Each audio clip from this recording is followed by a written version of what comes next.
안녕하세요. 권은혜입니다. 시청자 여러분은 안중근 의사가 이토 히로부미를 처단한 장소가 어딘지 알고 계시나요? 바로 만주 하얼빈입니다. 그런데 이 하얼빈의 본래 명칭은 아사달인데요. 한민족 시원 역사 경전이자 인류 창세 시대의 종교 경전인 환단고기에는 아사달을 아침 태양이 빛을 비추는 땅이라고 했습니다. 그리고 아사달은 고조선의 첫 수도였습니다. 안중근 의사가 한민족 역사의 성소에서 이토 히로부미를 처단했다는 점에서 이 사건은 한민족의 뿌리 역사를 말살한 일본에 대한 강력한 역사적 경고를 보내고 있는 것입니다. 우주의 주제자 증산상제님께서는 조선은 원래 일본을 지도하던 선생국이었나니 배응망덕은 신도에서 허락하지 않으므로 저희들에게 일시의 영유는 될지언정 영원히 영유하지는 못하리라 라는 말씀을 하셨습니다. 한문화 중심 채널 상생방송이 마련한 인간의 길 가효국충. 이번 시간에는 지난 시간에 이어 안중근 의사의 생애와 정신을 살펴보도록 하겠습니다.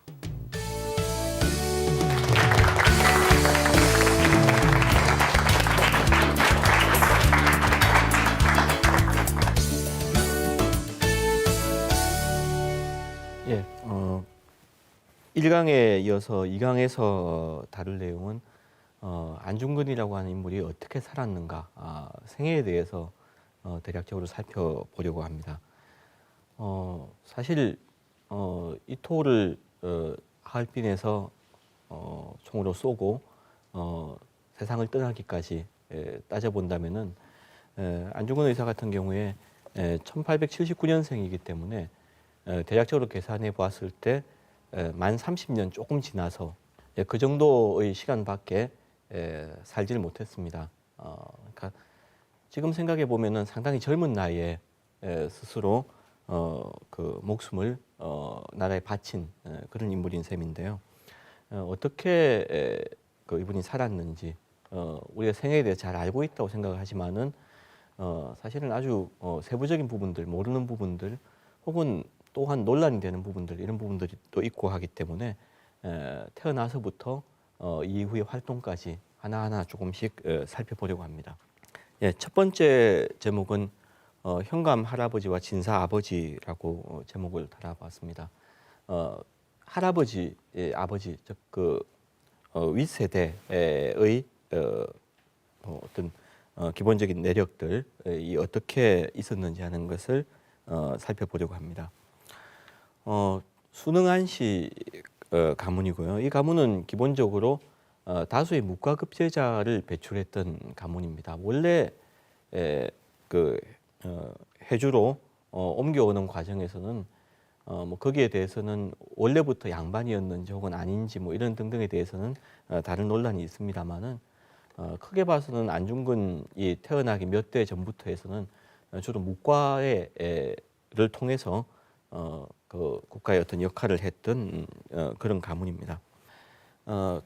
뭐 잘 아시는 바와 같이 안중근 의사의 또 다른 동생들, 안정근, 안공근 이런 분들 같은 경우는 역시 독립운동사에 큰 역할을 했던 인물들이기 때문에 잘 알려져 있는 인물들이고요. 그 이후의 가계에 나와 있는 후손들 같은 경우도 역시 우리 독립운동사에서 빼놓을 수 없는 중요한 역할을 했던 인물들이 많이 태어났습니다. 한 가지 아쉬운 점은 이제 이후에 직계에 해당되는 그 이제 아들, 딸 혹은 뭐 손자에 이르기까지 안중근의 직계 그 가족들의 문제인데요. 이분들 같은 경우에는 사실은 독립운동사에서 큰 역할을 했다기보다는 오히려 좋지 않은 쪽으로 실패한 그런 삶을 살았다고 이렇게 이야기가 되기도 하는데 인간적인 면에서 따지고 본다면은 굉장히 어린 나이에 아버지가 세상을 떠난 상황입니다. 그리고 또 한편으로는 그 안중근의 그 이름 자체가 굉장히 높았기 때문에 거기에 대한 커다란 부담감 이런 것들도 크게 작용을 했을 것입니다. 1920년대, 30년대 지나가게 되면은 일본 쪽에서 그 가족들을 활용하기 위해서 뭔가 어떤 선전에 활용하기 위해서 또 동원되는 그런 측면도 있었기 때문에 인간적으로 본다면 굉장히 불우한 삶을 살았던 그런 분들이라고 할 수가 있습니다. 지금 말씀드리고자 하는 할아버지 안인수 같은 경우 아래쪽에 나와 있는 내용, 할아버지의 이름은 인수이다. 성품이 어질고 후덕했으며 가산이 풍부하였다. 도내에서는 자선가로 이름이 알려졌다. 이것은 안중근 의사의 자서전 가운데서 나오는 구절입니다. 할아버지에 대한 기억 그리고 할아버지에 대해서 안중근 의사가 알고 있는 내용은 대체로 이런 정도가 됩니다. 진해 영감을 했다고 했는데 실제로 관직으로서 진해 영감을 했던 것은 아니고요. 그러나 그만큼 벼슬까지 올라갔다고 하지만은 오히려 유명했던 것은 돈이 많았던 부자로 유명했습니다. 그래서 안중근 같은 경우에는 지금 자선가라고 얘기를 했는데 재미있는 것은 일본 쪽의 기록들, 초기의 수사 기록들을 보면은 이 할아버지 안인수에 대해서 굉장히 나쁘게 묘사를 합니다. 억지, 남들한테 억지를 부려서 돈을 뺏고 온갖 지주로서의 나쁜 짓을 많이 했던 그런 인물이었다. 이렇게 수사의 내용에 나와 있습니다만은 그 부분은 사실은 상당히 어떤 혐오의 감정, 이미 안중근이 이토를 쓰러뜨리고 나서 이후의 수사 과정에서 나온 거기 때문에 최대한 악인으로 묘사를 하기 위해서 할아버지 같은 경우는 그렇게 몰아갑니다. 분명한 것은 상당히 가산이 넉넉한 집안이었다. 그리고 자선을 했다고 했는데 어쨌든 뭔가 자기 재산을 남한테 직접 줬건 아니면 다른 식으로 어떤 사업을 했건 돈을 이용해서 재산을 잘 썼던 그런 인물이었다. 이렇게 얘기를 할 수가 있을 것 같습니다. 두 번째 말씀드릴 분은 그러니까 아버지 안태운, 안진사라고 흔히 이야기되는 이 안태운이라고 하는 인물은 출신지의 어떤 그 내력을 본다면은 재미있는 부분이 있습니다. 아까 무과에서 처음 문과로 이렇게 방향을 바꾸었다, 글 공부를 했다고 이야기를 했습니다만은 그 과정에서 개화파에 가담을 하는 것으로 되어 있습니다. 62년생이고요. 84년에 유학생으로 선발되어서 아마도 박영효가 여기에 관여한 것으로 되어 있습니다만은 일본으로 유학을 떠날 뭐 그런 상황에 놓여 있었습니다. 근데 그 과정에서 정치적인 상황이 바뀌면서 실제로 유학을 떠나지는 못하고 박영효, 즉 이끌고 가야 될 인도를 해야 될 박영효는 망명을 하기 때문에 이 안태훈 같은 경우에는 은거할 결심을 하게 됩니다. 그러니까 고향은 물론 이 황해도 해주입니다만은 서울에 와서 이제 활동을 당시에 하고 있었는데 이 서울에서 계속 활동하는 것은 상당히 위험이 따른 부분이었고 따라서 해주에서부터 더 멀리 이렇게 산속으로 옮기게 됩니다. 나중에 안중근 같은 경우에 사냥을 하는 이야기가 꽤 등장을 합니다. 사냥을 하기에도 굉장히 좋은 환경, 깊은 산속이었기 때문에 그런 환경을 갖추고 있었습니다. 이 안태훈에 대한 이야기는 안중근 자서전에서는 이렇게 되어 있습니다. 6 형제 중에서도 셋째라고 아까 말씀을 드렸죠. 아버지는 재주와 지혜가 뛰어났다. 그래서 8살, 9살, 8, 9세 때에 사서 삼경을 통달했고 또 13, 14세 때에는 과거 시험에 쓰이는 문체들, 옛날 과거 시험의 문체라고 하는 게 굉장히 까다롭습니다. 정해진 격식이 있기 때문에 거기에 맞추어서 글을 짓도록 하는 것이기 때문에 그것을 익히는 것이 과거 시험 치를 사람들한테 굉장히 중요한 일이었는데 그것을 13, 14세 때 모두 익히셨다. 이렇게 이야기를 하고 있습니다. 안태훈 진사의 모습이 왼쪽에 있고요. 오른쪽에 조마리아 여사. 많이 이제 요즘 연극이나 이런 데 보면은 그 아들한테 떳떳하기를 권하고 뭐 이런 것으로 해서 많이 등장을 하는 인물입니다만은 어머니의 사진이 남아 있습니다. 천주교의 문제가 이제 그다음 등장을 합니다. 안중근 집안 천주교로 들어가는 일 자체도 방금 말씀드린 동학군과의 싸움과 연계가 되어 있습니다. 왜냐하면은 안태훈이 일으켰던 안진사가 일으켰던 의병대들이 나중에 동학군을 물리치고 나서 군량을 확보를 하게 됩니다. 이 군량이 나중에 문제가 되는데 정부에서는 그 군량이라고 하는 것은 원래 동학군들이 관곡을 관리인 누구누구의 곡식을 뺏어갔던 거다. 그러니까 그것을 다시 돌려줘야 된다 하는 것이 하나였고, 또 하나는 의병이라고 모아놓고 나서 동학군을 공격할 때까지는 좋은데 그 뒤에까지 마을에 모여서 같이 살고 있으니까 불순한 의도가 있는 게 아니냐 하는 것으로 이제 그 실제로 정부에서 조사가 나오게 됩니다. 이 조사 과정에서 안태훈이 서울로 가서 일종의 구명운동을 하게 됩니다. 개화파와 상당히 관련이 있었기 때문에 어떻게 하면은 이 위기에서 벗어날 수 있을 것인가 고민했을 것인데, 그때 이제 도와주게 되는 것이 바로 이제 생각해낸 그 계획이 뭐였냐면은 천주교로 들어가는 거였습니다.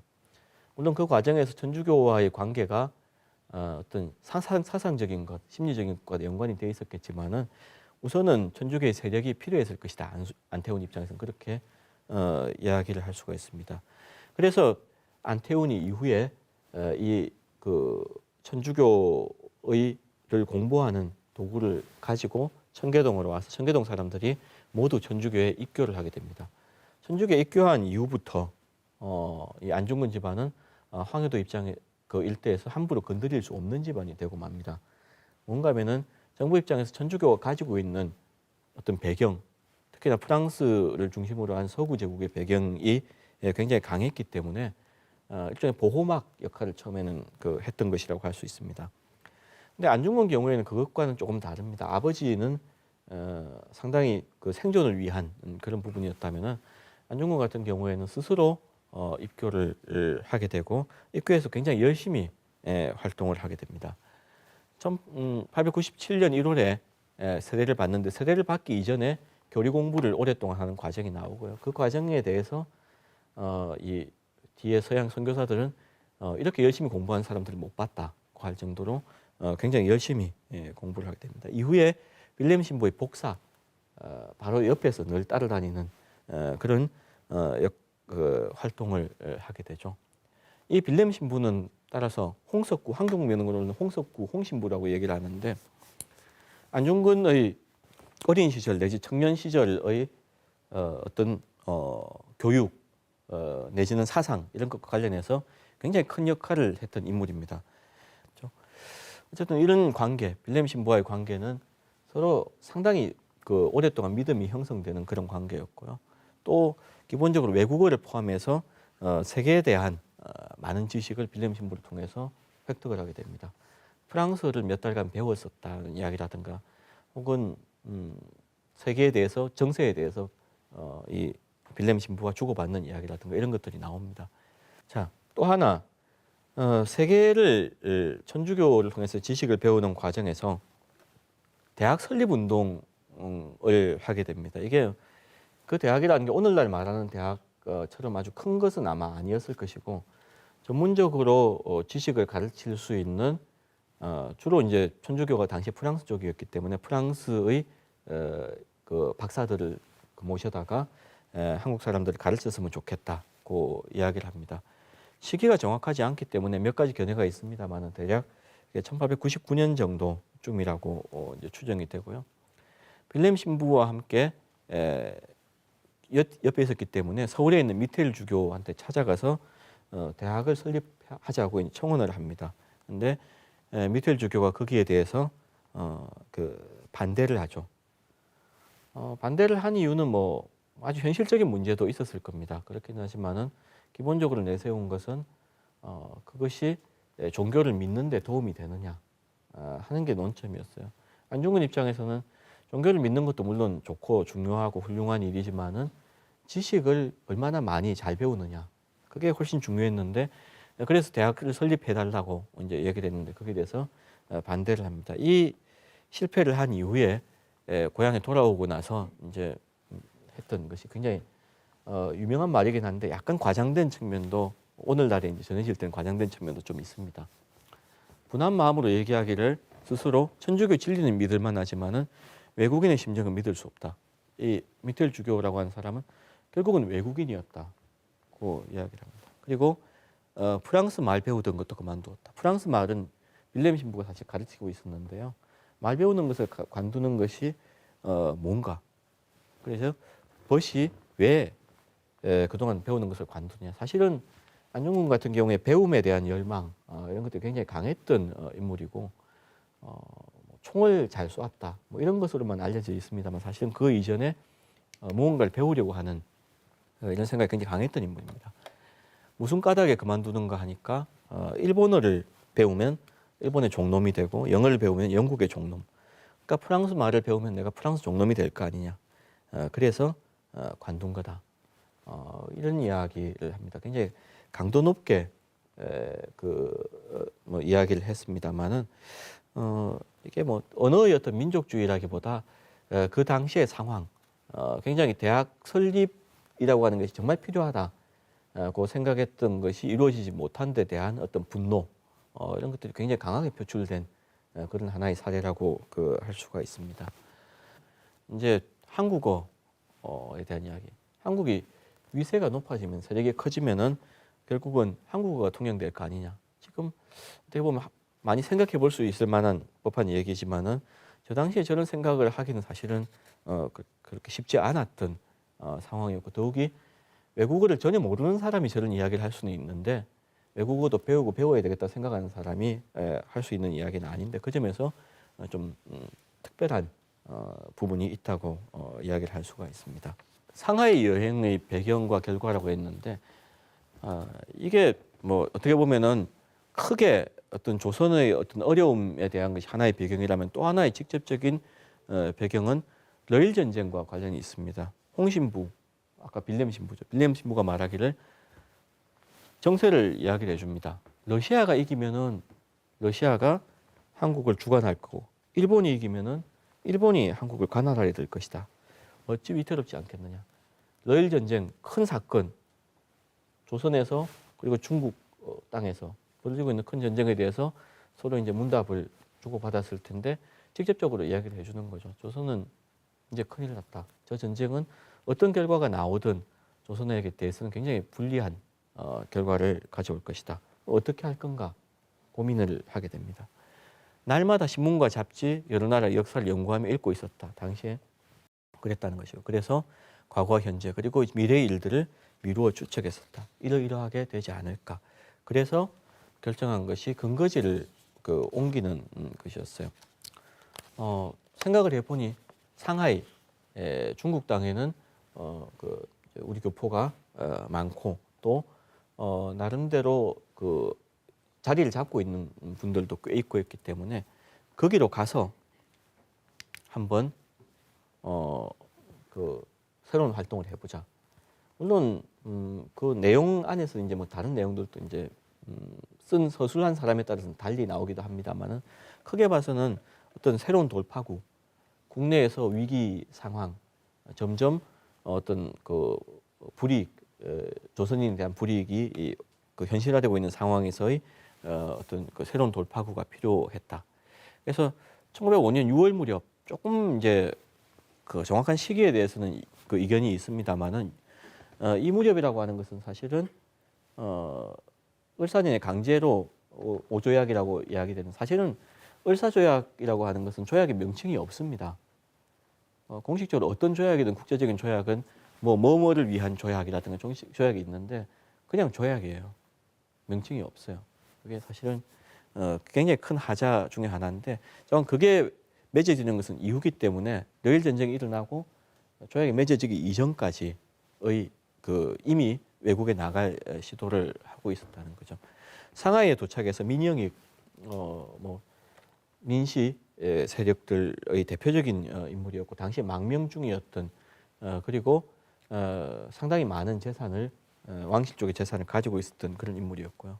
그다음 서상근이라는 상인을 만납니다.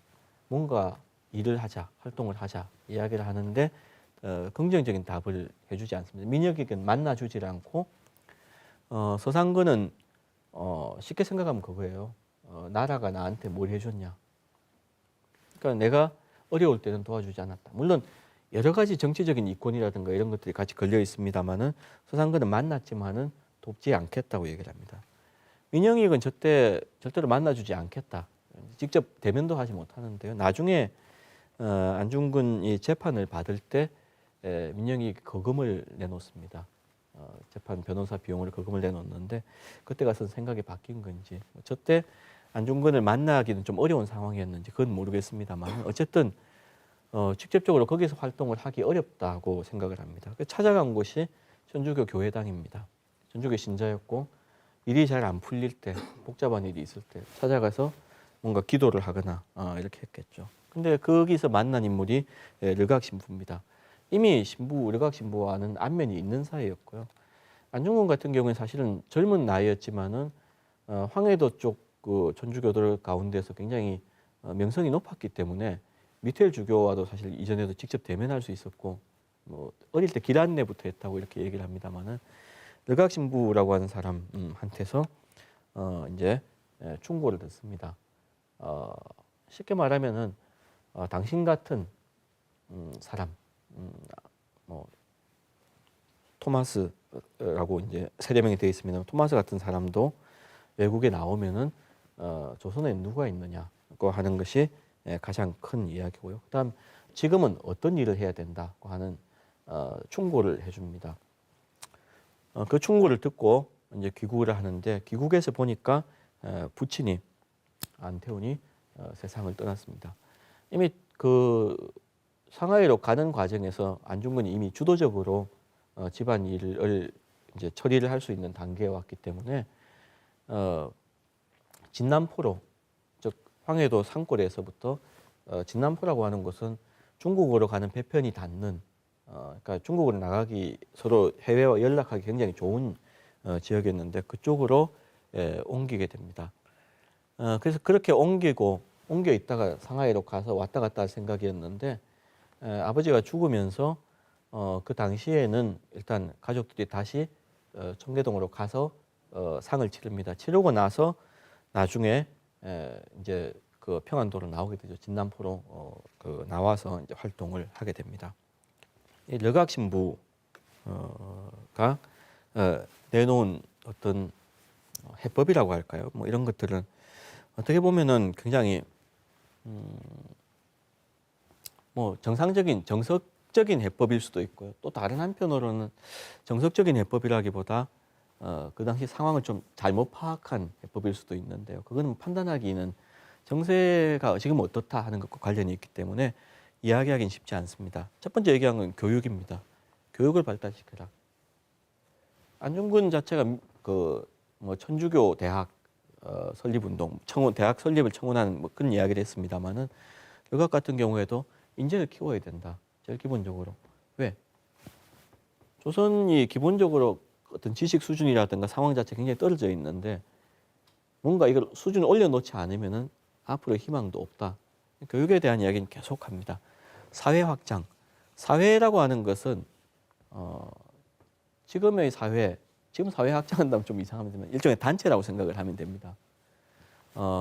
여러 사람들이 모이는 회, 모임 이런 것을 점점 넓혀가야 된다. 그러니까 그 같은 가치관을 공유하고 무언가를 해야 되겠다고 하는 사람들을 모아나가는 거죠. 민지 단합, 백성들이 단합을 한다. 그리고 마지막에 실력 양성.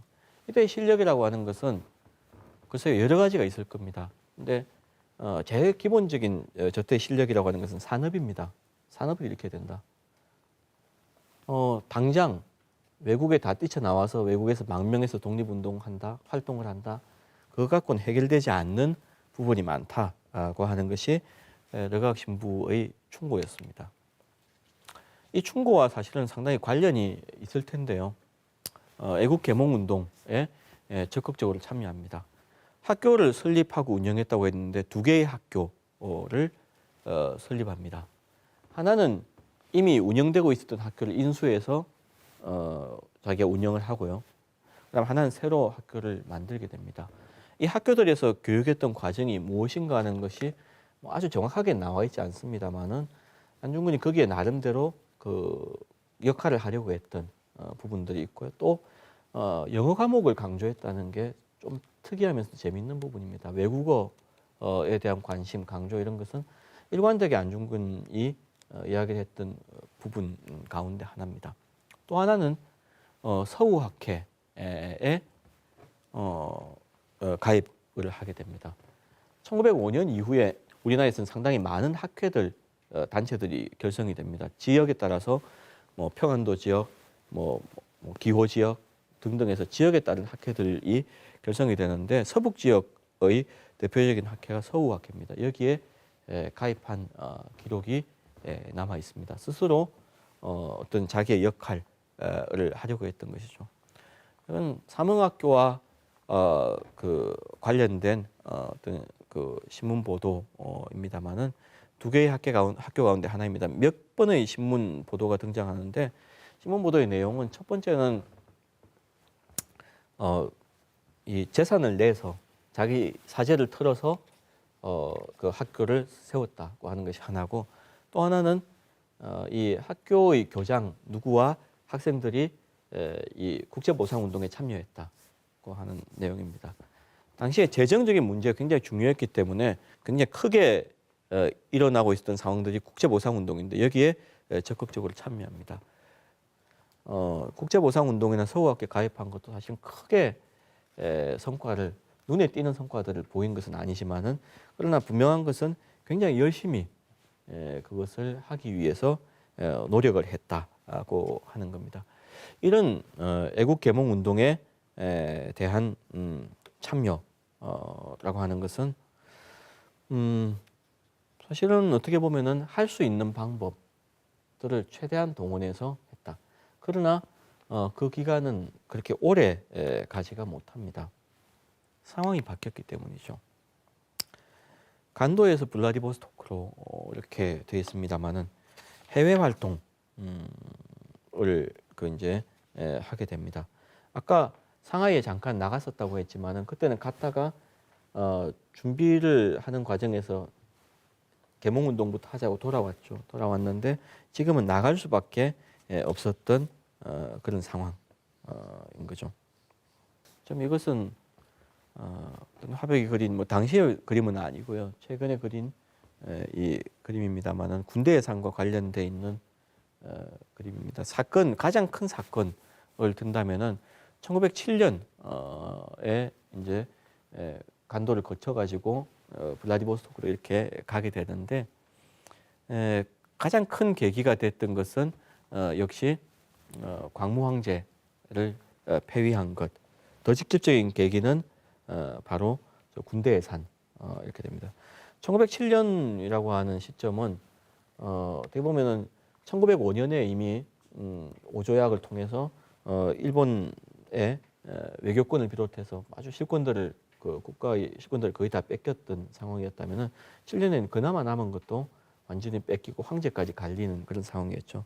해그 밀사 이후에 광무 황제를 완전히 폐위시키고 이등박문이 7조약을 강제로 맺고 따라서 2천만 민인이 일제히 분노해서 의병이 곳곳에서 봉기했다. 그리고 대포 소리가 크게 울렸다. 나는 행장을 꾸려서 북간도로 향했다. 이렇게 되어 있는데 저 부분은 어떻게 잘못 읽으면은 의병이 곳곳에 봉기했으니까 피난 간 것처럼 얼핏 보면 보이는데 그런 이야기는 아니고요. 더 이상 국내에서 할 수 있는 것, 국내에서 무엇인가를 할 수 있는 상황이 아니었다고 하는 것을 확인한 거죠. 직접적으로 해외에 나가서 무엇인가를 해야겠다. 그래서 간 곳이 북간도입니다. 북간도로 가는 과정, 그에서 보면은 천주교 신부들과 접촉을 합니다. 그리고 처음 북간도로 갈 때 찾아갔던 곳도 천주교하고 관련 있는 마을로 찾아가죠. 아무래도 본인이 가지고 있는 인적인 네트워크와 분명히 관계가 있을 텐데요. 그러나 간도는 이미 당시에 그 일본 측의 어떤 세력권 안에 들어가 있었기 때문에 거기서는 제대로 활동하지 못하고 연해주로 즉 러시아 땅으로 건너가게 됩니다. 자, 블라디보스토크로 가서 그 안중근이 만났던 인물들 제일 대표적인 인물이 이범윤하고 최재영입니다. 이범윤은 우리 국사책에 뭐 많이 등장합니다만은 관리로서 처음에 파견됐다가 나중에 그쪽에 의병대를 이끄는 역할을 하게 됩니다. 이범진, 이범윤 뭐 이 형제들이 그 러시아 계통의 아주 대표적인 인물들 활동했던 그 인물들인데요. 잘 안 알려져 있는 인물, 그러나 어쩌면 이범윤보다 훨씬 중요한 인물이 최재형이라는 인물입니다. 여기에 사진에 등장하고 있는 최재형이라는 인물인데요. 함경도 쪽 그 지역 출신 사람들 가운데서 제일 성공한 인물입니다. 함경도 출신 사람들이 이제 연해주로 건너가서 거기서 농사를 짓는 것부터 시작해서 나중에 도로 공사를 하는 뭐 감독 역할도 하고 무역도 하고 뭐 이렇게 하면서 가장 성공한 사람 두 사람이 최재형과 최봉준이라고 하는 두 사람인데 그 사람 가운데서 이 인물 최재형이라는 인물을 있었고 이 인물과 함께 활동을 합니다. 나중에 안중근 같은 경우에는 대체로 최재형파로 분류가 됩니다. 안중근이 러시아에서 자리 잡는데 가장 핵심적인 역할을 했던 인물이고 이 최재형, 최봉준과 관련해서 이제 해조신문 지금 뭐 기사가 있습니다만은 여기에 그 안중근이 글을 그 나중에 실게 됩니다. 거기서 이제 내놓은 것이 인심단합론 혹은 인심결합론이라고 제목을 지금 그렇게 붙입니다만은 사실은 특별한 제목이 없어요. 기서라고 돼 있는데 기서는 요즘 말로 하면 독자 투고입니다.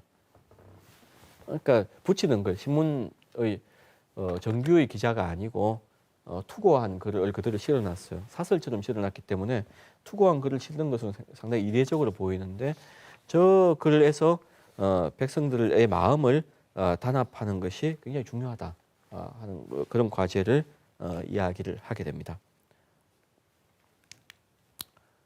그다음 이 해외 활동과 관련해서 뭐 어떻게 보면은 가장 우리가 주목할 만한 부분 가운데 하나가 이 그 의병 활동입니다.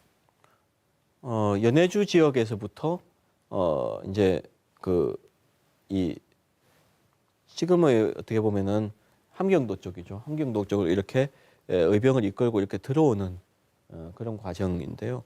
이 지역에서 이제 러시아 쪽 의병대가 들어오는데 안흥칠 역사에 보면은 총독은 김두성이고 대장은 이범윤이며 자신은 참모 중장으로 참여했다 이렇게 돼 있고요. 뭐 다른 기록에서는 조금 더 달리 나와 있습니다. 그리고 저 부분에 대해서는 사실은 아주 명확한 의견, 정설이라고 할 수 있는 의견은 사실 없는 셈인데 왜냐하면 김두성이라고 하는 이 총독 굉장히 높게 언급이 되어 있습니다만 누군지 아는 것이 분명하지가 않습니다. 지금 이름에 나오는 인물이 아니기 때문에 뭐 어떤 분 같은 경우에는 최재형을 이야기를 하기도 하고 또 실제 인물이 있었다고 얘기를 하기도 합니다만은 분명한 것은 아직까지 정확한 것은 안 알려져 있습니다. 그러나 어쨌든 스스로 저기에 참여했다고 되어 있고요. 그리고 이 의병과 관련된 기록에는 누가 등장하냐면 우덕순이 나중에 1945년 이후에 쓴 회고록에 보면은 우덕순도 이 의병대에 참여를 했기 때문에 거기에 관한 기록이 있습니다. 그래서 그 기록을 두 개를 이렇게 맞춰 보면은 안중근이 이제 이끌고 갔던 의병들의 그 뭐 규모라든가 이런 것들 어느 정도 파악을 할 수 있는데요. 300여 명 정도 휘하에 이끌고 간 것으로 되어 있습니다. 근데 중요한 사건, 일본군 포로를 석방한 사건, 일본군 포로를 붙잡았다가 그걸 석방을 해주는데 이 사건 이후에 의병들이 일부 분열합니다. 그리고 실제로 싸움에서 지게 됩니다. 나중에 처음에 들어갈 때는 이렇게 쳐들어갔지만은 나중에 이제 그 싸움에서 지면서는 문제가 된 것이 굉장히 힘들게 드러납니다. 왜냐하면은 산길을 타고 이렇게 러시아 땅으로 다시 귀환을 해야 되는데 인가에 들러서 뭔가를 먹을 수가 없죠. 함부로 큰 마을에 가서는 지키고 있으니까 일본군 수비대들이 이제 쫙 이제 깔리기 시작한 그런 상황이었기 때문에 그래서 천신만고 끝에 그 탈출에 성공을 합니다. 그 탈출하는 과정에 뭐 대한 언급이 이제 있습니다만은 우덕순 같은 경우에는 그 과정에서 이제 잠깐 먹을 것을 구하러 내려갔다가 포로가 되었다가 나중에 뭐 탈출하고 뭐 일종의 탈옥을 하는 그런 과정들이 이제 등장을 합니다만 어쨌든 이 싸움에서 사실 그 전과보다도 더 문제가 되는 부분은 바로 이 그 포로를 석방하는 그런 사건과 관련된 부분입니다. 안중근은 이렇게 주장을 합니다. 만국공법에는 포로를 죽이는 법은 없다. 포로는 포로로서 대우를 해서 전쟁이 끝나면 풀어줘야 되고 그 이전까지는 뭐 일정하게 어떤 구속을 해둘 수는 있지만 죽일 수는 없다. 그러나 의병들 입장에서는 현실적이지 않죠, 사실은. 의병은 비정규군이고 숫자도 많지 않고 한데 적군을 잡았어요. 잡은 적군을 포로로 끌고 다닌다. 가능하지 않죠. 풀어주면은 우리 위치, 우리 병력 전부 다 탄로가 납니다. 그러니까 대체적인 이야기는 정가를 올렸으니까 죽이자. 뭐 이런 식으로 이제 의견이 모아졌을 텐데 죽여서는 절대로 안 된다고 안중근이 강하게 반대를 합니다. 반대한 이유는 첫째는 일본과 같은 야만의 행동을 할 수 없다. 일본 애들은 분명히 그런다. 일본 군들이 우리 의병을 죽이는 것을 보지 않았느냐고 이야기를 하는데 그들이 그런다고 해서 우리가 똑같이 하는 것은 옳지 않다. 그다음 더 근본적으로는 우리가 하려고 하는 것이 뭐냐? 독립인데 독립을 하려고 하면은 어떻게 할 거냐? 일본의 인구 당시에 일본 4천만, 조선 2천만 이렇게 얘기되는데 4천만 인구를 모조리 죽여서 국권 회복할 거냐? 물론 약간 과장된 측면이 있습니다만은 방법에 대한 겁니다. 이 방법이라고 하는 것이 일본이라고 하는 적을 다 죽여서 문제를 해결하려고 하느냐? 그런 계획을 기본적으로 세울 수는 없다고 하는 것이 안중근의 첫 번째 큰 주장입니다. 두 번째, 또 하나는 그럼 우리는 뭘 해야 되느냐? 충성스러운 행동, 의로운 거사 이건 가지고 이토의 포악한 계략, 이토에 대해서 항상 초점을 맞춥니다. 악행의 출발점은 이토가 잘못된 정책을 폈기 때문이다. 이토가 아주 일본을 위해서 진력하고 노력했던 인물이고 공을 세운 인물인 것은 맞는데 일본이 잘못된 길로 접어들게 된 것도 이토 때문이다. 그렇지 않다고 판단할 수 있는 부분도 있을지는 모르겠지만 어쨌든 일관된 생각입니다. 그래서 이토의 포악한 계략을 성토하고 세계에 알리는 것이 옳은 방법이다. 그러니까 조선이 인정받는 방법은 일본이 행하고 있는 거짓을 폭로하고 그것을 바로잡고 세계로부터 인정을 받는 것이 옳은 방법이다. 이런 주장을 하게 됩니다. 이 주장 자체는 어떻게 보면은 약간 이상주의적인 그런 주장 같기도 하고 그래서 상당수는 의병에서 떠납니다. 그리고 안중근 자신은 굉장히 고난을 당하게 됩니다. 뭐 이거는 그 석방 사건 자체가 굉장히 중요한 부분이기 때문에 그 부분을 잠깐 옮겨봤습니다. 대략적인 내용만 말씀을 드리면은 이런 겁니다. 포로들한테 물어보니까 다 그 일본군의 신민이고 그래서 이들이 나올 때 천황의 성지, 그러니까 일본 백성들한테 너희 왕한테 뭔가를 그 받들지 않았느냐. 근데 그 천황이 뭐라고 했냐면은 러일 전쟁 선전서에서 동양 평화 혹은 대한 독립 이런 이야기를 그 했는데 지금 왜 이러냐는 거죠. 원래 얘기하고 달라진 게 뭐 때문이냐. 얘기를 하니까 이 일본인들이 포로들이 했던 얘기 우리 본심이 아니다. 그것은 누구 때문인가 하니까 순전히 이토의 잘못으로 말미암은 것이다. 자기들도 고생을 한다. 러일 전쟁 뭐 이후 그 이후에 이제 조선에 왔던 이런 그 군인들 자기들이 고생, 어려움, 고난 이런 것들이 있는데 사실은 이토 때문에 자기들도 고난을 겪게 된다. 이토가 뭘 했는가 하니까 천황의 성지는 받들지 않고 권세를 부려서 이렇게 생명들을 죽이고 자기들은 편히 지내고 있다. 그러니 여기에 건너와서 고생하고 있는 사람들은 이토와는 무관하고 농민들 이런 사람들이다. 그래서 마지막에 뭐 통곡을 했다고 얘기를 하는데 뭐 실제로 저 내용을 어느 정도까지 이제 받을지는 모르겠습니다만은 안중근이 보는 시각은 일단 분명합니다. 뭐냐면 상대방 일본국 백성들에 대해서 저들도 피해자일 수 있다. 이토에 의해서 피해자일 수 있다. 천황에 대한 생각은 뭐 이견이 갈릴 수는 있겠습니다만은 안중근이 보는 기본적인 입장은 천황은 속았다. 이토한테 속았다. 그래서 여기에 대해서 이제 답을 합니다. 보니까 중의지사다. 당신들은 포로들은. 그러니까 당신들이 말한 난신적자를 가서 싹 썰어버리면 어떻겠느냐. 내가 풀을 줄 테니까 동양 평화를 위해서 노력해달라. 그러니까 이 사람들이 죽을 뻔했다가 사실은 그런 상황에서 포로를 잡힌다고 하는 것은 죽음 앞에 사실 간 거죠. 죽음 문턱에 간 건데 풀려나니까 굉장히 기쁩니다. 그런데 어떻게 보면 약간 뻔뻔스러울 수도 있는데요. 군기 총포, 우리가 포로를 잡혔는데 원래 우리 무기나 이런 것들을 안 돌려주면은 우리 가서 벌 받는다. 그러니까 안중근이 좋다. 그럼 그것도 돌려주겠다. 무기까지 돌려줘서 보내준다. 그래서 신중하게 큰일을 도모하라고 얘기를 합니다. 이 사람들이 정말 큰일을 도모했는지 하는 것은 사실은 알 수가 없습니다만은 이렇게 거듭거듭 이제 감사를 표하면서 돌아갔다. 일종의 믿음이죠. 안중근이 인간에 대해서 특히나 어떻게 보면 적군일 수 있는 이 사람들, 일본 백성들 혹은 일본인 일반에 대한 믿음. 일본인 전체가 나쁜 사람이다. 그건 아니다. 그들을 나쁘게 이끌고 있는 사람이 있고 혹은 나쁘게 이끌고 있는 정책이 있고 그래서 그것을 제거해야 된다. 그것이 당장 전투에서 몇 명 죽이고 말고 하는 것보다 훨씬 중요하다고 이야기를 합니다.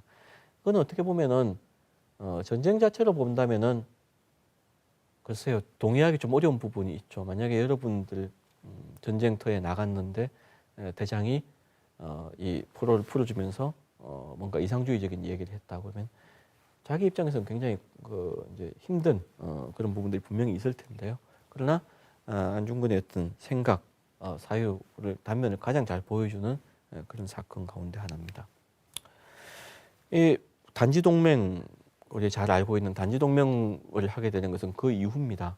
의병 활동에서 패해서 의병 전쟁에서 어떻게 보면은 스스로는 패군지장이라고 얘기를 합니다. 그게 진짜 패했다고 할 수 있을지 없을지 오늘날 입장에서는 뭐 갈리겠습니다만은 패해서 돌아와서 할 수 있는 거 무엇을 할 건가? 조금 더 이제 다른 방향, 의병 활동을 하는 것과는 다른 방향을 모색을 하게 됩니다. 그래서 뜻이 맞는 동지들을 모아서 일종의 손가락을 자르면서 결심을 서로의 결심을 보이는 단지동맹. 단지동맹의 목적이 뭐고 참여한 사람이 정확하게 누구누구고 하는 것은 사실은 정확하게 밝혀져 있지는 않습니다. 그 당시의 신문기사에 몇 가지 나와 있기는 합니다만은 취지서라든가 이런 것들이 아주 명확하게 돼 있지는 않고요. 일본 쪽에서 파악한 것은 또 보면은 굉장히 뭔가 더 잔인한 행동을 하려고 한 거라고 이렇게 얘기가 돼 있는데 그거는 바로 받아들이기는 어렵고요. 그래서 이게 자체가 어떻게 보면은 하나의 상징처럼 이렇게 돼 있는 뭐 손바닥 도장입니다만은 어떻게 보면은 위기 뭔가를 하기 어려운 상황에 몰렸을 때의 결심을 보여주는 것이고요. 어쩌면은 그 상징보다는 그 만국공법과 관련된 안중근의 어떤 발언 이런 것들이 또 하나 중요한 상징이 되어야 되지 않을까 하는 생각도 해봅니다. 자, 그러면 이 안중근이라고 하는 인물 우리가 흔히 해보는 상상 두 가지를 잠깐 말씀드리는 것으로 이제 뭐 마지막을 할까 합니다만은 첫 번째 질문 안중근이 이 토를 쓰러뜨리지 못했다면 그러니까 하얼빈에 갔는데 하얼빈에 가서 이 토를 명중시키지 못해서 이 토가 살아남고 안중근은 뭐 그렇게 뭐 살인 미수나 뭐 이런 식으로 해서 그 자리에서 죽음을 맞이했다면 어떻게 됐을 것인가? 역사의 가정을 하는 게 굉장히 부질없습니다만은 많이 이런 질문을 했고 그런 질문과 관련해서 이 소설이 먼저 나오고 뒤에 영화 장동건이네요가 나옵니다만은 이것 이외에도 이것보다 좀 앞서서 또 다른 영화들도 저런 똑같은 질문들을 던지는 영화들이 있습니다. 근데 그 질문들 공통적인 답은 뭐냐면은 지금도 일본의 식민 지배를 받고 있을 것이다. 그래서 한국인들이 일본어를 쓰고 일본어로 글을 쓰고 뭐 일본인 형사가 되거나 뭐 일본인 학자가 되어서 뭐 박물관에서 뭘 조사를 한다거나 몇 개의 대체 가상 역사들에서는 전부 그런 이야기를 하고 있습니다. 그것은 글쎄요, 뭐 일본에서 이야기하는 가상적인 내용들, 그러니까 안중근이 이 토를 죽였기 때문에 조선이 빨리 식민지가 되었다 하는 얘기하고 정반대가 되겠죠. 정확하게 알 수는 없습니다만은 저 가상 역사 그리고 우리의 어떤 상상에서 얘기해 주는 것 그리고 그것이 가지고 있는 굉장히 큰 의미 가운데 하나는 뭐냐면은 안중근이 이 토를 일단 죽인 것 자체가 갖고 있었던 파급력이 굉장히 컸다. 하는 거죠.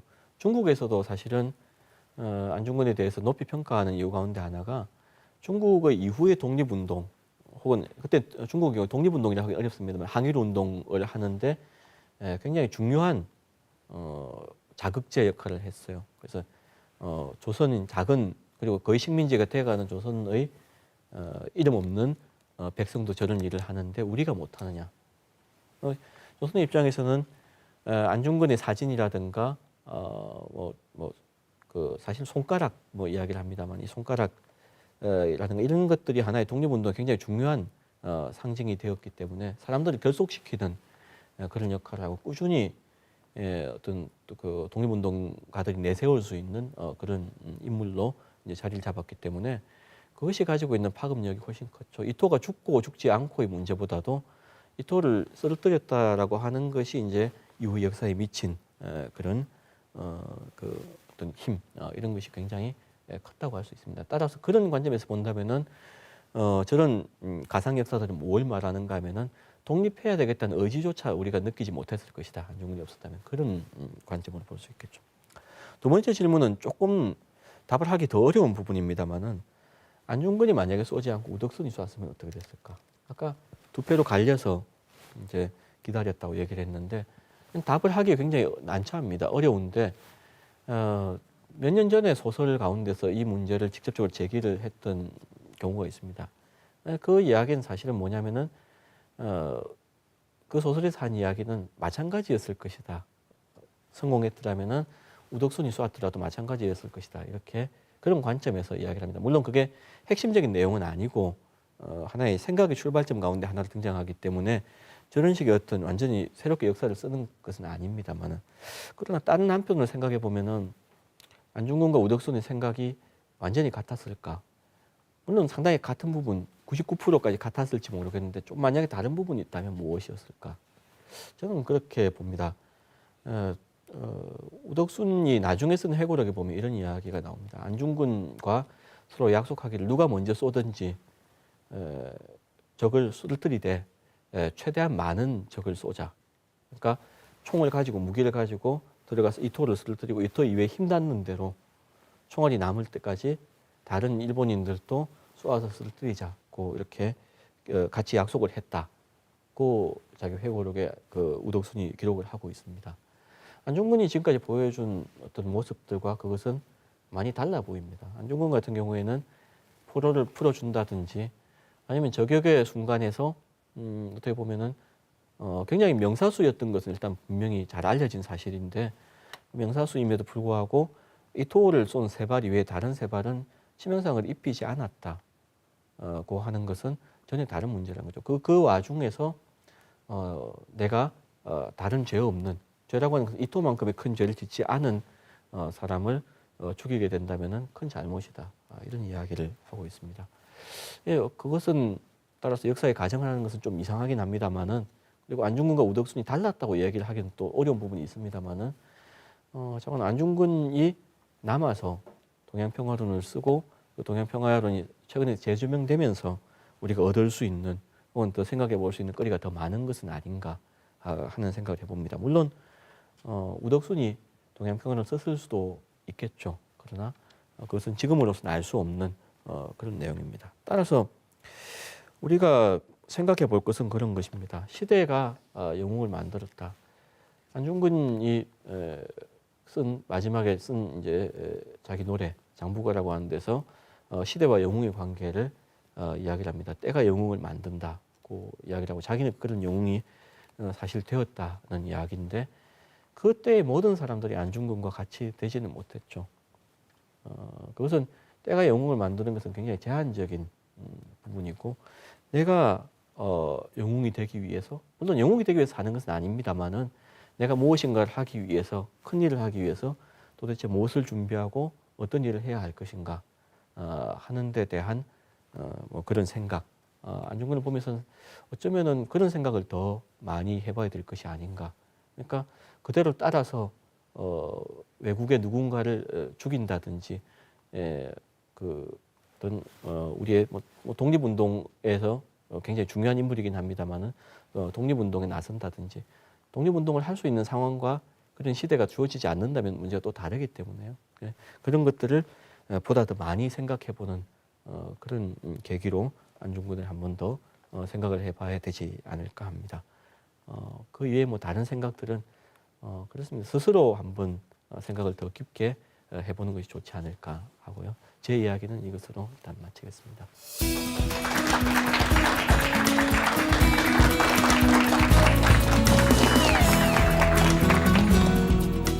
오늘날 일본은 제국주의의 시대를 다시 회상하고 있습니다.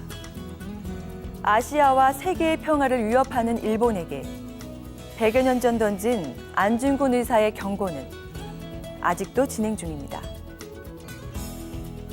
오늘 순서는 여기서 마무리하겠습니다. 포천 가을 문화를 열어가는 상생방송이 마련한 가요국춤. 다음 시간에도 많은 시청 바랍니다. 고맙습니다.